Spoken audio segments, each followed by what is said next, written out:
Hello everyone, welcome you all to this new video. So in my previous video, I had discussed with the Verilog sequential statements, and we have seen the important sequential statements, that is if statement, else if statements, and if else statements, and we have seen the representation of these sequential statements with respect to some of the examples of first for a simple half adder, then a 2 is to 1 multiplexer, then for JK flip flop, for positive edge triggered JK flip flop, then for 3-bit binary counter. Okay, so with respect to these examples, we have seen some of the Verilog codes. So those four codes which we have discussed in the form of examples, those are very important. So those who have not seen it, please go and watch it. Okay, so in this video we are going to be discussing with some of the Verilog loop statements. Okay, so basically we are having four loop statements. One is for loop, while loop, repeat loop, and forever loop. So what do you mean by these loops? Along with one simple examples we are going to be discussing. Okay, yeah, so let us start now. Loop is used to repeat the execution of statement inside its body. Okay, so this is the main operation of a loop. It is the repeating of the statements continuously until you get the accurate output. Okay, if you want to get the accurate output based on the different time cycles, uh, we need to repeat the statements. Okay, in order to repeat the statements, we use this loop statement, so that for one particular condition it would be repeating until it would be coming out of the body. Okay, yeah, so that is basically the operation of a loop statement. This repetition is controlled by the range of index parameter. Okay, so this is the controlling stage of this loop statement. It is controlled by the range of the index parameter. Index parameter in the sense whatever the initial input we assigned, right? So that would be the index parameter. The loop reduces the size of the code. So it would be, its basic operation is to reduce the size of the code, because it would be repeating in its own right. So that's why the length of the code would be reduced. A loop is a sequential statement that has to appear inside the process in VHDL, or inside always or initial in the Verilog. There are several formats of loop statements, namely for, while, Verilog repeat, and forever. Okay, so these are the simple loop statements. So one by one, we are going to be discussing all the loop statements. First, starting from for loop. Okay, for loop, the general syntax of for loop in Verilog is as shown as below. The general syntax of for loop in both VHDL and Verilog is shown here. Okay, so you see here, this is the basic syntax. We are having for, then you need to be writing the initial assignment, condition, and step assignment. Okay, initial assignment means one particular variable you need to be taking, and you need to be assigning the initial value for that. Okay, that is called as initial assignment. Then you need to be putting a semicolon. After that, the condition. Okay, in the middle you need to be writing the condition, so that how many number of times it would be repeating, so that condition you need to be mentioning. Okay, then the step assignment means increment or decrement for the further loops, right? If one complete loop is done, it needs the command to be going further, right? So that's why that is the step assignment.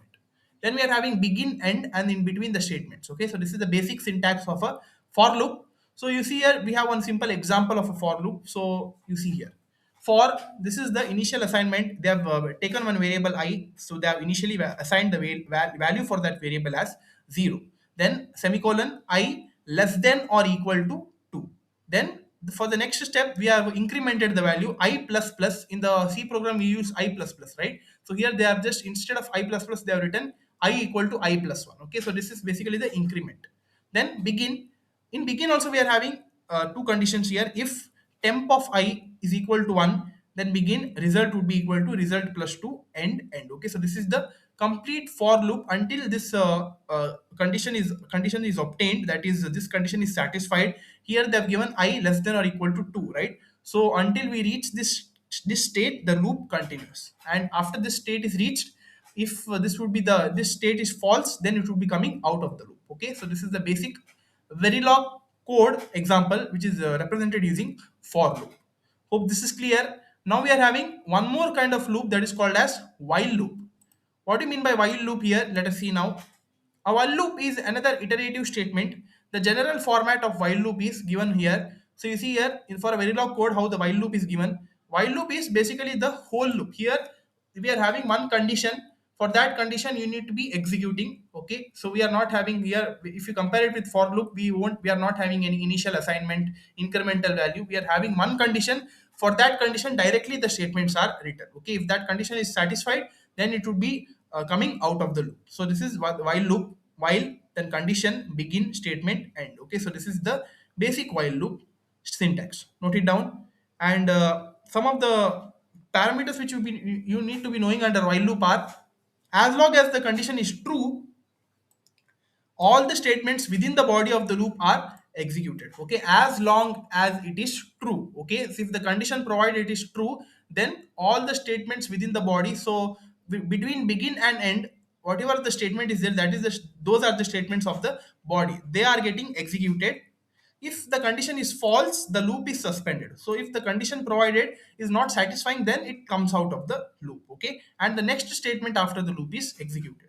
Note that in a while loop, we must ensure that statements inside the while loop will cause the loop's condition to evaluate false, or else the loop infinite. Okay, so that's why in a while loop we must ensure that statements should be commanding towards the loop's condition. Okay, it should not be out of the loop's condition, it should be towards the loop condition only. Okay, so for loop and while loop are common to both VHDL and Verilog, except some minor differences in the syntax as we have seen.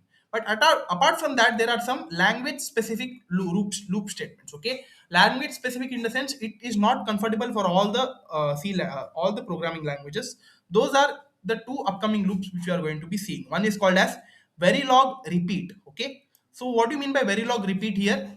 The repeat construct executes the set of statements between its begin and end a fixed number of times. Okay, so this is the repeat statement where the body statement between begin and end, that would be begin and end, that would be executed for a fixed number of times. So repeat after repeat, whatever the value is there, right, that many number of times it would be continuously executing. Okay, so that is the basic construction of a repeat statement. It is basically used to represent a large bit number. For example, if you are having one 16 to 32 bit number, if you want to execute it, you need to be mentioning the condition, and so that if you use the repeat loop, then it would be repeating that many number of times. So for a fixed number of times it would be repeating. Okay, so that's why we use this Verilog repeat. So you see the syntax here: repeat 32 begin end for every 100 seconds. Okay, so this is the uh, delay they have given, I equal to I plus 1. Okay, I plus 1 means incrementing the value and repeating it. Okay, so this is the basic syntax of a Verilog repeat. Now one more is Verilog forever. This is the loop, infinite loop, where you cannot be ending this loop until you provide one keyword called as $finish. Okay, so this is called as Verilog forever. It is same as repeat, but it cannot be stopped. The statement forever in Verilog repeats the loop endlessly. The loop does not contain any expression and execute until it encounters $finish. Okay, so that's why after forever statement you need to be mentioning $finish to stop the code. Okay, otherwise it would be continuously executing. A forever can be excited or stopped by using only the disable statement, and that disable statement is $finish. Okay, forever loop is equivalent to while loop with an expression that always evaluates to true. Okay, one common use of forever is to generate clocks in code oriented test benches. Okay, for test benches we use forever loops because we need one fixed clock pattern, right? So that's why for in order to get that clock pattern we use this forever loop. Okay, so this is the basic syntax: initial begin one clock value, forever for each 20 seconds, clock is negation of clock, and it means that it produces infinite number of clock pulses, 0 1 0 1, like this. Okay, so this is with respect to Verilog forever. So this that was all for this video, guys. In the upcoming video, let us see with the Verilog structural description. Okay, so this is one more kind of description. Till now in these videos we have discussed with Verilog behavioral description. Now we'll see the some of the concepts related to Verilog structural description.